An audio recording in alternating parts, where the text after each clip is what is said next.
Jadi mendeteksi itu dasarnya belajarnya dari ini dulu tadi. Jadi kalau kita mendeteksi, dulu pernah saya ajarkan awal teknik dasar tawasul dengan membaca 3 ayat. Di buku ada wa ufawwidu min amriya.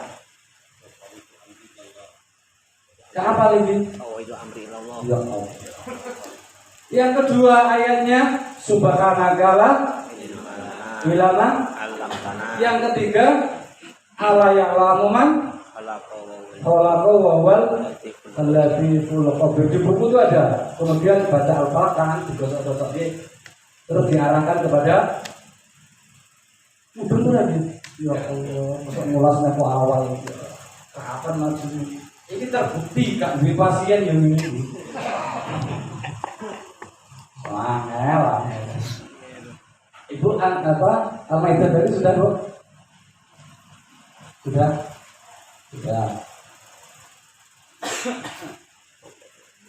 Lanjut. Salat dulu. Allahumma sholli wa sallim ala nabiyyina Muhammad alaihi salam sholatan tadum wa tuda ilaihi mamarul layali wa tula dawam.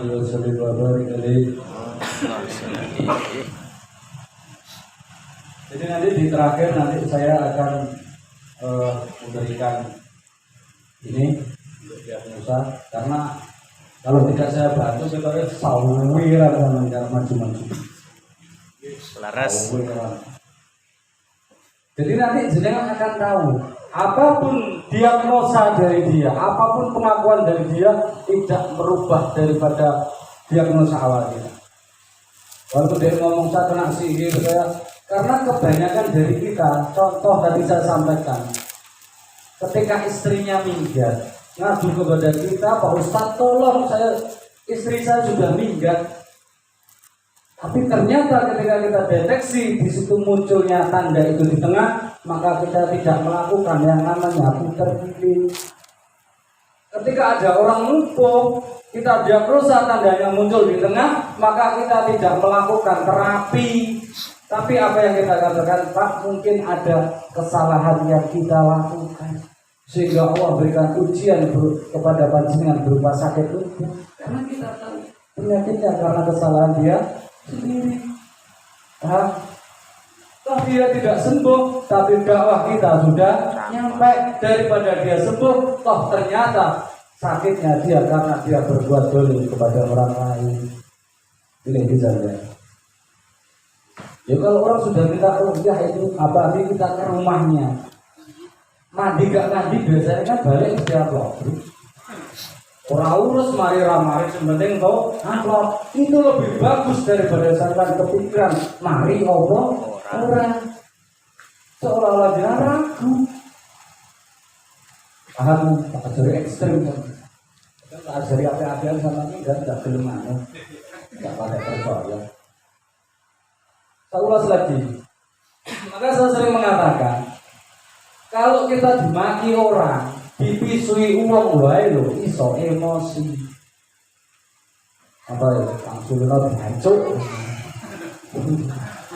Maka saya cuma contoh Pak. Maka Kang Surino tiba-tiba matanya merah, tangannya ngapal. Ternyata kata-kata itu tadi bisa mempengaruhi orang. Itu tadi kan nggak dari Quran ya. Betul? Ternyata kata-kata yang disertai dengan penekanan bisa mempengaruhi orang. Lah Quran seharusnya bisa lebih hebat dari itu. Maka ketika jenengan apapun yang jenengan deteksi, diagnosa atau ketemu, sampaikan dengan penekanan. Contoh penekanan itu begini Pak. Kan katanya sampai menurut saya Iki sampean iki agak diuji karo Gusti Allah karena sampean pernah berbuat salah. Sampean pernah berbuat dosa kepada siapa?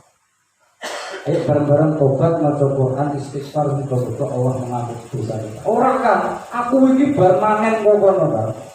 Balik manen langsung tanganku lumpuh. Wong kae iki ceritane di pesugihan. Maka ketika kita ngono, berarti itu sihir, maka sampean sudah gagal.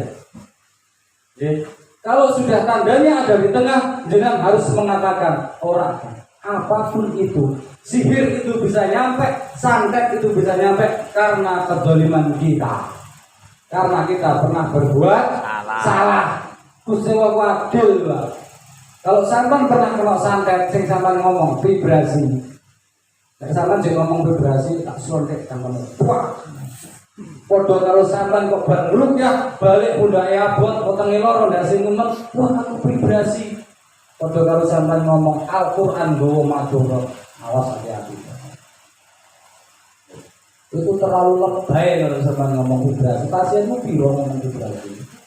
Saya dari dulu sampai hari ini ribuan saya tidak pernah saya vibrasi. Kemarin saya merukyah di dalam kamar 15 orang saya rukyah online. Begitu saya selesai, putar dulu perut ini tiba-tiba sakit juga. Saya harus rukyah mandiri. Setelah ini nanti saya.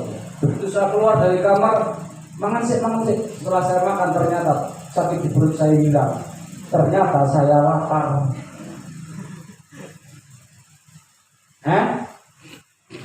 Betul? Kadang wong luwe wae, kadang kepala kita pusing karena helmnya abot ngomong bareng rukyah vibrasi. Ayo. Saya nggak mau sebut nama. Habis merukyah, terus badannya meriang vibrasi. Oke, kalau hanya lisanmu yang mengatakan itu tidak apa-apa. Tapi kalau kemudian engkau saya nggak merukyah karena saya takut vibrasi sama dengan engkau mengatakan Al-Quran membawa madarat, hati-hati, engkau akan dihinakan oleh Al-Quran. Ya Sen. Sudah. Sama kita kadang pakai tipis kok. Ada waktu dia masalah teriak-teriak histeris dia nangis bengok-bengok Al-Quran. Bacakan ayat pembakar. Waktu sama orang efek ya, tarik warga nangis. Ternyata bocah ini urung sarapan. Kan ya boleh kemarin oke lah kayak gitu gak apa-apa. Tapi sekarang gak boleh kayak gitu. Jangan harus tahu begitu juga keperem. Oh ternyata tandanya ada di diri sendiri. Celok jenis Mbak Oma ini Mbak mau kok nangis. Kita akan tahu itu. Waduh, kok nggak ngempet akhirnya apa? Buka mati, padahal bocah ini histeris bar diputus pacari. Kalau itu paham? Kita harus menjadi perukyah yang profesional, yang ahli menurut JRA gitu loh. Jadi Pak, saya tak kasih. Yang namanya rukyah, semua orang itu bisa merukyah. Jenengan tahlil itu ya rukyah jenengan Pak. Wong tua juga anak itu ya rukyah. Nah tapi apa bedanya kita perukyah yang sudah bersanad dengan perukyah yang belum bersanad? Kita dudui sampai.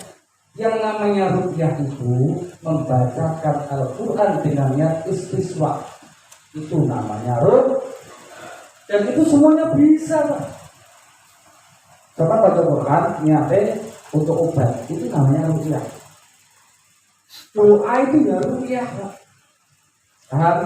Nah, Ibnu Hajar Al-Asqalani menambahkan setiap membaca Al-Quran dengan niat istisqa kemudian disertai dengan tiupan kecil, itu disebut rukyah.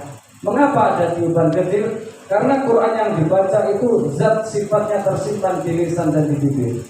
Dia akan sampai ketika ada tiupan. Makanya gaya air asma'an setelah bacakan Fatihah baru namanya tazkir. Ya Allah, demi haknya Al-Quran maka jadikanlah air ini obat atas sakitnya zina. Terus disebut nih, kita meyakini bahwa tiupan ini adalah transfer dari energi zat Al-Quran kepada air ini. Paham gak sih? Kalau hanya seperti itu semua orang bisa. Itu zaman dhisik. Itu kita menyebutnya suwo. Nah kita dari tukang suwo yang sudah bersanad harus punya dasar. Oh ini penyakitnya itu sumber ini, dan kita ditugaskan dulu bukan menyembuhkan. Waktu anak kita sakit sowan dengan Pak Yai belum disubuh gitu. Kalau baru subuh. Maka sebagai seorang ruqyah yang bersama, yang punya jadiah, kita harus punya identitas. Jangan kita termakan oleh apapun cerita dari pasien. Karena kesalahan seorang ruqyah itu adalah ketika menganggap orang yang datang kepada kita dia adalah orang yang benar, orang yang terzalimi. Hati-hati kan. Saya dulu sering Pak kehilangan barang, tapi dia sendiri mencurinya. Dia menuduh orang lain. Banyak yang seperti itu. Senjata makan tuan itu dari siapa? Karena dari dia sendiri. Makanya kita harus ngerti. Oh, kalau tandanya di sini berarti dari dia sendiri. Maka kita tidak mengobati penyakitnya, tapi mencari sumbernya. Caranya dengan seperti ini, kiri, kanan, atas, bawah. Kalau yang sakit laki-laki kok munculnya di atas berarti pernah tua dari laki-laki. Kalau sebelah kiri Pernah tua perempuan. tua soko keluarga nom. Giling-giling win. Dan cara deteksinya jenengan harus belajar. Nanti tak kasih sedikit sebagai ya sekedar bantu lah. Hanya sekedar bantu malah. Dan setelah ini nanti jenengan harus mulai untuk meruqyah setiap hari 3 kali. Maka nanti jenengan akan terlatih menjadi profesional, mahir dan ahli. Kalau ahli ruqyah itu tandanya setiap hari dia meruqyah. Setiap hari meruqyah hari. Ya. Terus yang terakhir,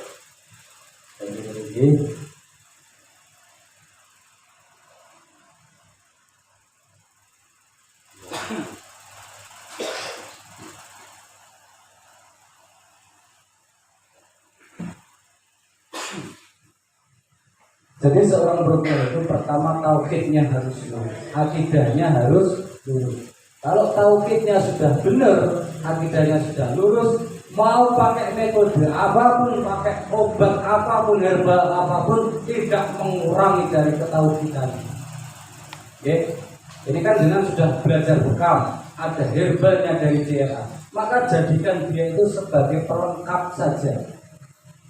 Apapun obatnya, apapun terapinya, Quran dahulukan. Utamakan Al-Quran di atas apapun, bahkan di atas diri kita sendiri. Dan hati-hati ketika jenengan meruqyah membanding-bandingkan Al-Quran dengan yang lain. Kongkok ini dibanding-banding. Apa itu? Saya nggak pede kalau meruqyah orang tak wajah nih fisik. Saya nggak pede meruqyah kalau nggak pakai tenaga. Boleh silahkan. Selama itu tidak menjadi pembelajaran bagi juniormu. Kalau urusanmu sendiri dengan caramu sendiri, tapi saya hanya mengingatkan taruh Al-Quran lebih tinggi dari itu. Kalau kau mau coba hizib sekali, kau mau coba manakib sekali, Fatihahmu harus 7 kali. Apapun itu, mau itu hizib, mau itu apapun, dia adalah kalimat-kalimat yang diciptakan oleh makhluknya Allah. Siapa? Para wali Allah yang diberikan ilmu oleh Allah sehingga bisa membuat kata-kata yang membawa manfaat atau madharat, sehingga kata-kata ini menjadi satu wasilah doa kita kepada Allah. Maka jangan sejajarkan dengan Quran, dengan kalam Allah. Ketika kita sudah mensejajarkan, maka Al-Quran tidak akan pernah menunjukkan kepada kita bagaimana mukjizat itu menyelesaikan satu penyakit. Ini yang sering kita nggak betul. Tapi kalau memang engkau ingin melihat, coba seperti saya dulu. Jadi saya dulu setelah ijazahan, ketika saya dapat kabar ada JRA, itu yang berani ngomong ke saya itu namanya Pak Fatur. Orang Sarolaman, alumni Sarang, muridnya Bahmun. 14 tahun di sana. Mas Tegul ini ada JRA. JRA itu apa? Panganan apa? Ini saya betul. Gurunya siapa? Gurunya namanya Gus Ahmad. Dikirim saya fotonya. Nah, jenggoten. Ini jelas Wahabi. Ini masih cingkrang. Boleh sana. Saya lihat Gus Ahmad nggak ada simpati-simpatinya. Beras pertanyaan. Tiba-tiba setelah itu saya ditelepon dari pusat. Besok mau diadakan jadwal pelatihan di Merangin 2 bulan sebelum ini. Sampai 10 hari mau hari H. Belum satu orang pun saya kasih tahu tentang JRA. Apa JRA? Ini awalnya itu. Ternyata setelah saya ditelepon lagi, di mana pelatihan saya suan tempat abah. Dan ini ada mau pelatihan, namanya JRA. Katanya punya NU, katanya, tapi saya juga nggak tahu. Wong ya pengen Wahabi ya babak. Ya kalau memang untuk NU besok latihan di pondok, maka saya undang bah gimana bandaranya. Akhirnya dibentuklah panitia kecil hanya 7 orang. Dan di situ saya bayarnya sekian untuk konsumsi sekian. Dan itu saya sampaikan ternyata waktu itu ada 14 orang yang ikut pelatihan. Dan saya tidak ikut pelatihan. Saya bagian seksi pergadokan. Sana kesini cari air minum, cari nasi bungkus. Saya enggak melihat. Saya melihatnya itu ketika mulai dikeluarkan buku panduan itu. Yang saya lihat itu ya untuk anak demamnya pokoknya kacangan. Gak tertarik jelas. Begitu dibuka di halaman terakhir saya membaca sanadnya itu. Setelah saya membaca sanadnya saya sampaikan itu sanadnya nyambung.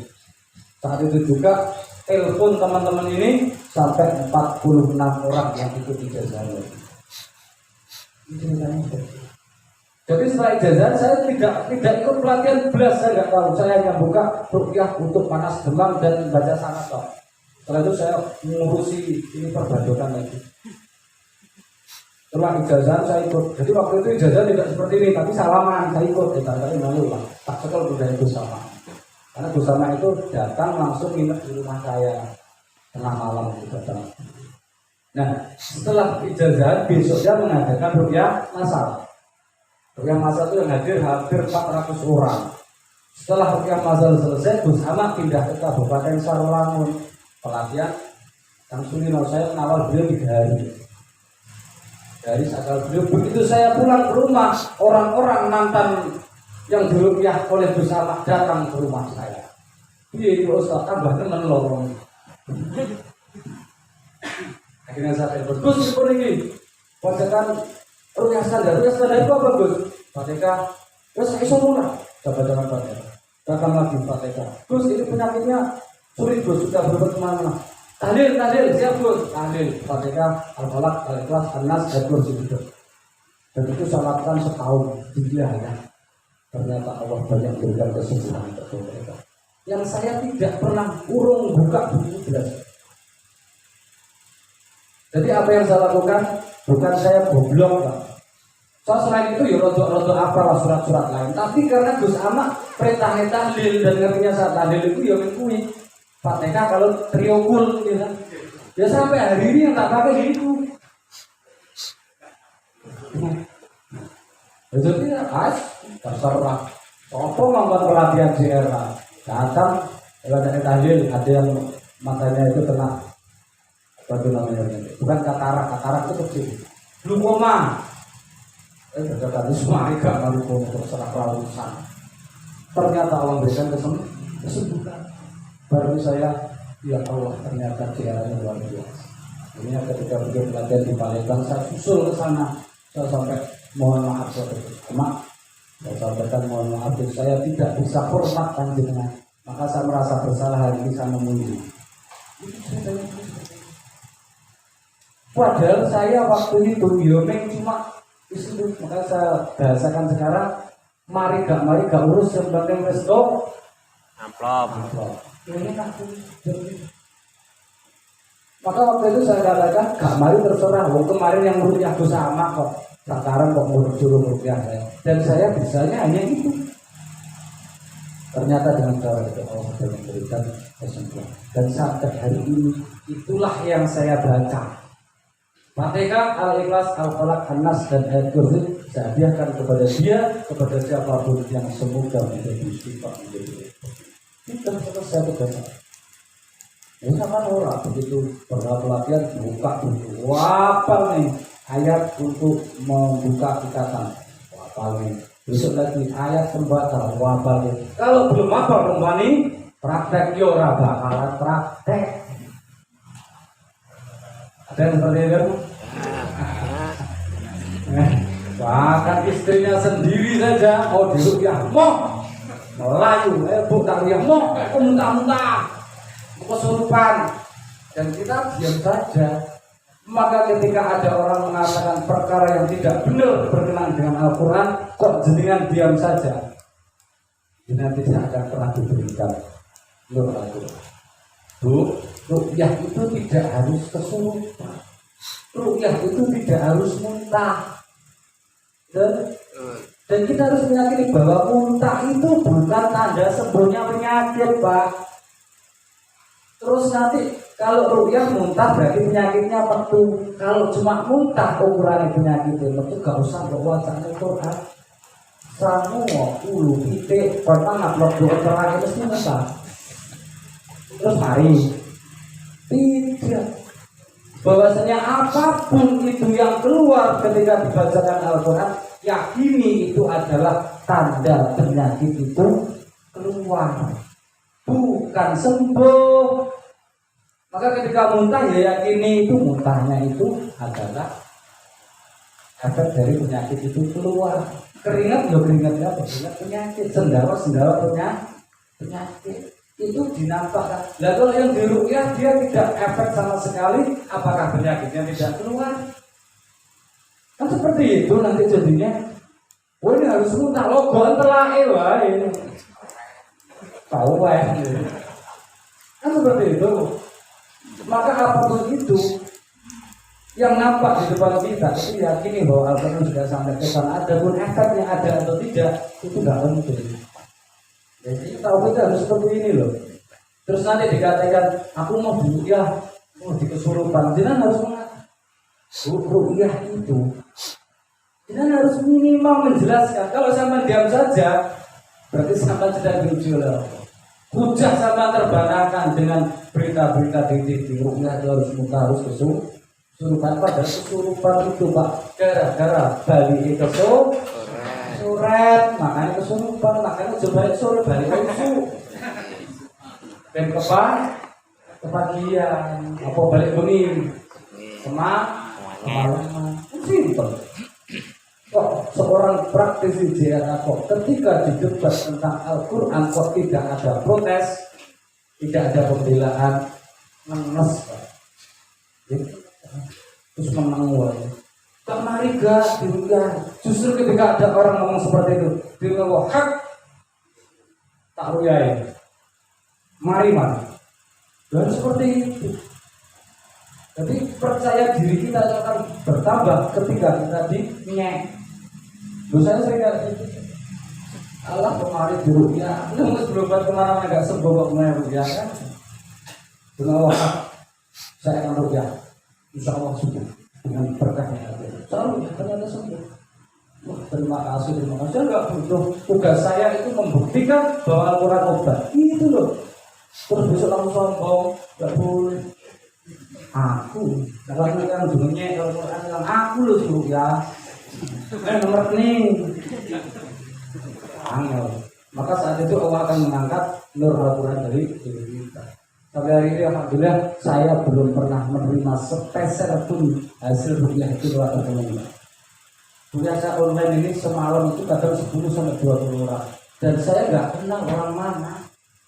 Saya nggak butuh tahu penyakitnya apa. Ketika dia video call, dia kirim foto, dia konsultasi saya jawab rukyah. Setelah itu balasannya apa? Minta nomor telepon. Setelah itu saya blokir. Saya rukyah antar negara biasa. Luar negeri saya nggak kenal orangnya, bahkan dia ngomong apa saya nggak tahu. Lalu Pakistan ngomong ini terus ngomong piye saja. Udah saya akan konfirmasi dia. Tidak lama. Yes. Terus dia minta nomor rekening saya blokir. Terus tugas saya hanya membacakan Al-Quran kepada dia. Sebuah diurus. Ya, pernah saya coba dicari anak saya itu Facebooknya, dia telepon, dia ngomong Pak, kan minta nomor kerjaan kasih blokir namanya. Sudah sampai hari ini saya belum pernah menerima sepeser pun hasil yang lewat rekening. Kalau amplop seperti ini Pak. Wah, itu sama jalur itu. Yang saya itu kelas saya itu orang sampean untuk sitok buka. Sitok buka. Bayu, bilang wah rumah gue mau sih.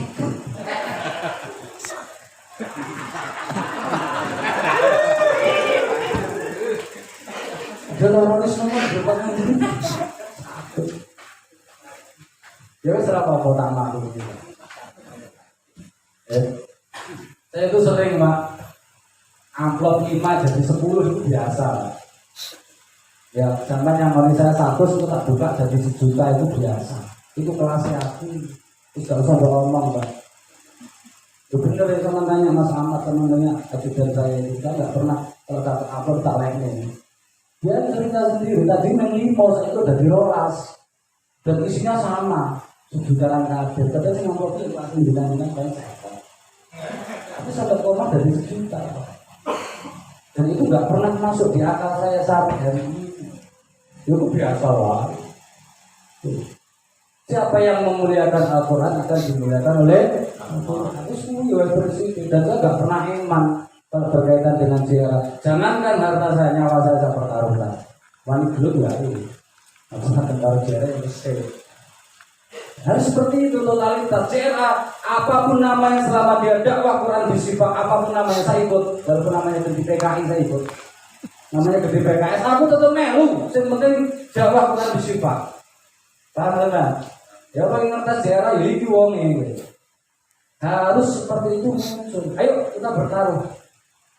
Mana penyakit medis yang lebih ampuh dengan Al-Quran? Harus berani seperti itu. Misalkan Joseph Pak. Kalau saya itu udah suami gitu loh, pusing sama aku, kayak aku, soalnya Pak Dokter, kapan berbuat dia, saya rupiah dia, yuk kalah dengan Pak, kemarin petang atau sewu, ketemu bersama jarang-jarang. Tapi artinya apa? Kapasitas kita, level kita sesuai dengan kemampuan kita. Pertama sekali yang harus dijelaskan adalah keluarga kita. Maka anak saya yang kecil, anak saya nomor 3 dari istri saya yang pertama. Salah kuning di dekat. Anak saya yang ketiga dari istri saya. Pertanyaan istri berapa? Ini cuma 1 itu kok. Diangkrek dari komputer itu keren. Orang pinter dari pilih kan. Dan ini akan membuat dengan cinta kepada saya. Anak saya yang ketiga baru berumur 5 tahun. Itu dari kecil dia nggak pernah mau minum obat. Salah aja enggak. Setiap dia sakit apapun itu dia ngambil air. Pak rukyah Pak. Setelah saya bacakan Quran namanya terus kakaknya baru ini anak saya itu. Orangnya aja Pak. Ditunjuk nih. Sikile Pak rukyah Pak. Sikile dari comor. Itu anak saya kecil baru umur 5. Karena memang dari kecil saya ajarkan tentang rukyah. Setiap saat rukyah dia dampingi, kadang ikut, ayo keluar. Kalau nggak keluar saya bakal. Dari umur 4 tahun anak saya gitu. Saking seringnya melihat saya rukyah, sehingga dia apapun ketika dia sakit, panas pak rukyah. Artinya apa? Saya sudah sukses mengajarkan kepada anak saya tentang Quran sebagai obat. Kemudian istri, setelah istri dirukyah, kemudian suruh dia merukyah kita. Berarti artinya dia sudah menjadi praktisi sukses. Jadi orang sama mempercayakan Quran sebagai obat, istrimu sendiri aja nggak percaya kok. Ya gampang banget Pak, mau saya rukyah. Kalau rukyah dilereni lah di manuk Pak. Karena makhluk yang paling mengerikan itu adalah istri. Dia tahu aib-aib kita. Betul, dia tahu aib-aib kita loh ya. Jadi ini maka yakinkan kepada diri kita baru kita bisa meyakinkan kepada orang. Yang terakhir, satu lagi. 5 lewat 11, masih ada. Yang selanjutnya untuk teknik tazkirul Quran, ya.